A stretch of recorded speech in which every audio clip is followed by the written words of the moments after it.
My name is Judith Pucci. I am a Tribute Center walking tour guide. And this afternoon, you're going to hear stories told to you by two of my fellow guides here. These stories, as you will very quickly realize, go beyond the historic events of September 11th, events that you all know well, and the events that touched and changed all of our lives. Instead, their stories explore the personal costs of that day. So let me introduce you to Anne Van Hine and Scott Shrimpy.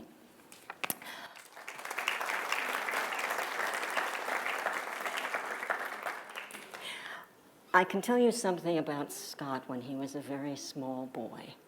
He wanted to be a firefighter. And when he grew up, and in 1993 he got what he wanted, he became a New York City firefighter. And Scott retired from the department in 2005. Anne is an educator, and she is the former owner of a ballet school. She taught dance for many years while raising her two daughters. Anne's husband, Bruce Van Hine, was, like Scott, a New York City firefighter. So we're going to begin with Scott's story, and I'll just very quickly set the scene for you. So it is September 11th. The first plane hits the North Tower at 8:46 that morning.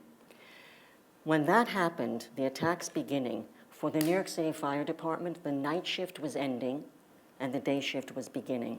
So you had this overlap, which meant that there were about twice as many firefighters in firehouses throughout New York City than normal. And if you know anything about these men and women, you know that they do not walk away. So they were down here on duty or off, and Scott was one of them. I made it down to the scene shortly after the South Tower had collapsed. I was on my way home from work. I was working in the South Bronx in Squad 41. And I got down to the scene. All New York City police officers and New York City firefighters were recalled into Lower Manhattan, well, actually to their respective stations. I was at my point in travel going home. Do I go back to the firehouse in the South Bronx, or do I head into Manhattan? And I was never in the World Trade Center before in my life. I worked in the ghetto my whole career. And I decided to head into the city. I made my way down to Lower Manhattan. The South Tower had just collapsed, and I parked my truck about 5 blocks north of the Trade Center. And I was, as you see me now, shorts and sneakers, t-shirt, beautiful day in Manhattan. And I started running down the block. As I was running down the block, the North Tower was still standing, and I see things falling off the North Tower. The closer I got, those weren't things. Those were actually people jumping off the buildings. Everyone saw it on the news. And the closer you got to it, you had to worry about not being hit by the jumpers.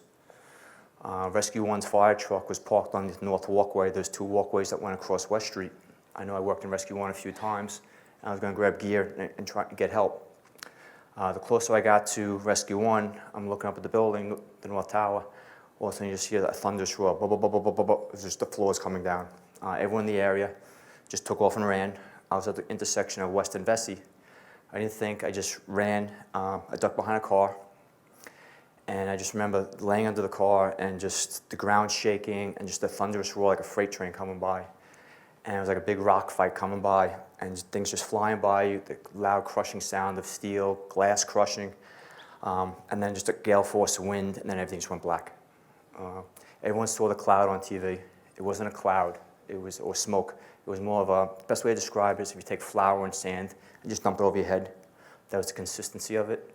The buildings collapsed at 120 miles an hour, so that was the gale force wind. And it was everything in the building that was pulverized. The building had 66,000 windows in the building, yet we didn't find glass down there at the site at all, or concrete, or desks, or chairs, or anything like that. Everything was just pulverized, and that was in that cloud, or dust storm. I laid on the ground for quite a while. Everything was black, and I was just coughing and gagging, just trying to catch my breath, because everything gets shoved in your ears, and your nose, and your mouth. And then after a minute or so, everything just went quiet. I mean, it was eerie quiet. You heard the pass alarms going off for the Scott air packs. And then I was looking up at the sky. I'm feeling myself on my right, and I see patches of blue through the sky. But as I tried to get out, I was trapped. The car had compressed onto me, and I couldn't get out. I wiggled. I was like, I'm all right, but now I'm trapped. I ended up taking the bumper and just like bouncing the bumper, and I slid my way out. And now I'm stuck in Lower Manhattan. I've never been in this area before in my life. On a clear, beautiful day, I would be lost. Now there's There's buildings on fire, there's cars on fire. You can't see anything because all the glass is in your eyes. A group of us got together, we went to get bottles of water, we started flushing our eyes out. Now I'm stumbling around Lower Manhattan for about an hour. I came across Squad 41's fire truck, which was, my firehouse was 12 miles north of the city. It was 3 blocks away from Yankee Stadium. But of course, we were a special operations unit. They responded down to the World Trade Center to help. Not even thinking that these guys were missing yet, just going to work. We grabbed tools off the truck. A building collapse, we're taught a 6-sided approach. So we hit the subway systems and walked underground into the World Trade Center and started forcing doors, but it had already been evacuated. We had got involved in a rescue on the North Tower, and then we got pulled off the pile about 5:20 in the afternoon, and that's where we realized that the 6 guys from Squad 41 were missing. We went back to work later on that night, and we pulled the last person out alive from the World Trade Center the following afternoon. But we had made a promise to the widows that we were going to bring the guys home, 6 guys. But we had no idea where they were on the 16-acre site. It wasn't until they released the tapes that the guys were in the South Tower. And then,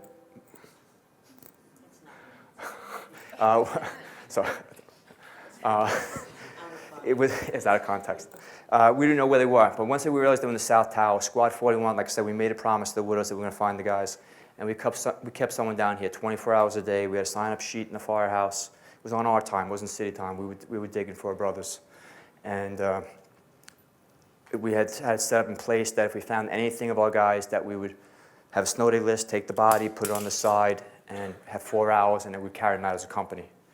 It was St. Patty's Day week where we started finding tools from Squad 41. We had it branded, welded to SQ41 on the tools, but we didn't find any other bodies. We took chicken wire and 2x4s, and we made like a makeshift screen, and we were taking that dust and the cloud stuff and just dumping it into the chicken wire, shaking it. We found 3 sets of steel tips, shoes, 3 sets of shanks, metal clasps, and then we found one of our firefighters. We were able to recover 3 of the 6 on St. Patty's Day week, and the other 3 we never found. So the other 3 were incinerated, and that's my story as far as that.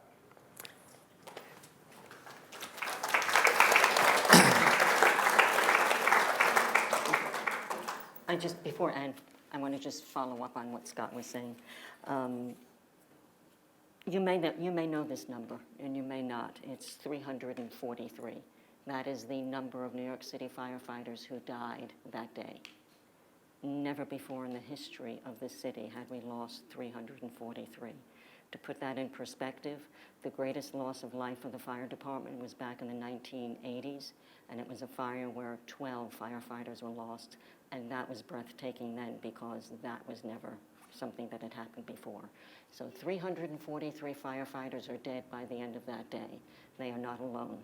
23 New York City police officers dead. 37 Port Authority police dead. It was the worst loss of first responders in a single event, not in New York City history, but in United States history.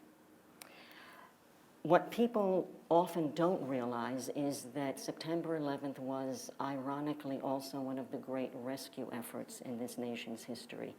Thousands of people were safely evacuated from the towers, and Ann's husband, Bruce Van Hine, was very much a part of that effort.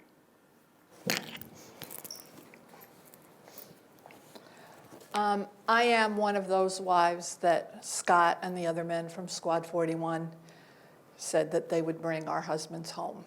I am one of those widows. Bruce, like Scott, since he was a little boy, wanted to be a firefighter. Took a long time for that dream to come true, but it did come true. And actually, the last time I saw my husband was Sunday, September 9th. Bruce was on duty Sunday night till Monday night. That's called working a 24. And then he was doing a makeup tour on Tuesday, September 11th. And because our home is in what Manhattanites call upstate, and his firehouse was in the Bronx, we decided that he would spend Monday night at the firehouse, and he did. But before he left for work on Sunday, as he was getting dressed to go, he said to me, "I'm so blessed." And I said, "Why?" And he said, "Because I'm married to Miss Ann, which being a ballet teacher, that's what the kids always called me, and I responded to that. Some people wouldn't consider that a perk. He goes, we have 2 great girls, and our girls at the time were 14 and 17, and I said, yes, we do. And he said, we've had a wonderful summer, and I said, yes, we have. And that was the last in-person conversation I had with my husband. He would call Monday night, but I can't tell you anything about that conversation. I only remember the Sunday conversation. The fire department would come to my home around midnight on September 11th to say that Bruce and the other firefighters from Squad 41 were unaccounted for. And in the course of that week, I would be invited to come into the city on September 18th to a meeting that the fire department was holding for the family members. And as I came into the city, a friend's husband drove me in. As I got to the George Washington Bridge, there were men in full military garb with the biggest weapons I'd ever seen in my life standing there. And I thought, this is the United States of America. We don't have military on our bridges. And when we went to that meeting, you had to meet at different locations. And we chose the fire zone, which is in Rockefeller Center. And then these big buses pulled up, and you got on a bus to go to the actual meeting, because they were really trying to keep the media out of this meeting. So my daughter was with me, the 17-year-old, and you know, you've got people talking in their sleeve and the whole thing, and she goes, Mom, it's like we're in a really bad movie. And when we got to that meeting, the governor, the then Governor Cuomo was there, and Mayor Giuliani, and other high-ranking officials, and basically what they were saying was that the site was going from rescue to recovery. And they also asked you to leave your DNA before you left so they could identify people. Because my daughter was only 17, my sister who was with me asked if there was a lab closer to our home that we could take her to leave DNA. So they needed my DNA and my daughter's DNA to come up with my husband's DNA. The next day I said to my daughters, where do you think Daddy is? And they said, in heaven. And I said, well, if Daddy's in heaven, then we need to have a memorial service, because I needed to move forward. And so we had a memorial service on September 29th, which celebrated my husband's life and brought glory to our God. My faith is very important to me, and it was very important to Bruce as well. And in March of 2002, I would have a phone call in the middle of the night saying that they had found Bruce's body and asking me if I wanted to come here and see his body removed. And I said no, because there are some images I cannot have in my head. The people that were here that day, people like Scott, saw stuff you're just never supposed to see. And I was very protective of what I saw and what my daughters saw. And I knew that Bruce's body would be treated with the utmost respect, as all bodies were here. His body was carried out by men from Squad 41 and covered with the American flag. And I have that flag. I've been doing tours now for the Tribute Center now for over 9 years. And in the beginning, the only story I had was my story. It was really quite enough, actually. But now I know the story of downtown residents like Judith and other first responders and civilian families. And to me, what happened on September 11th and the stories of September 11th make up like a mosaic. You know, a mosaic is a piece of artwork that you have pieces of glass that lay next to each other. They don't connect like a puzzle, but they lay next to each other. And you need all those little pieces of glass to tell the story of what happened. Just as with September 11th, you need all those stories, hundreds of thousands of stories from all over the world to tell what happened here in New York and how it changed the world. Thank you for listening.